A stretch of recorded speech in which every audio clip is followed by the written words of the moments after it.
Tinanggap na ni House Speaker Faustino Bojidi III ang pagbibitiw ni Ako Bicol Party List Representative Zaldico. Ayon kay House Ethics Committee Chairman JC Abalos, wala ng kapangyarihan ng komite na ituloy ang investigasyon laban kay Ko. Ang Department of Justice o ang Independent Commission for Infrastructure ang maaaring kumilos ukol sa mga reklamo laban sa nagbitiw na kongresista. Ayon naman kay Speaker D, pag-uusapan ng Kamara ang kanilang susunod na hakbang.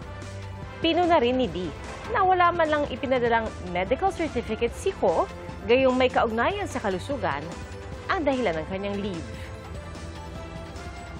Kaya ang tingin namin dito ay bahala na ang Department of Justice at ganoon din ang ICI kung anong pwede nilang ipataw. Pero kailangan talagang bumalik siya sa lahat ng paraan na magawa.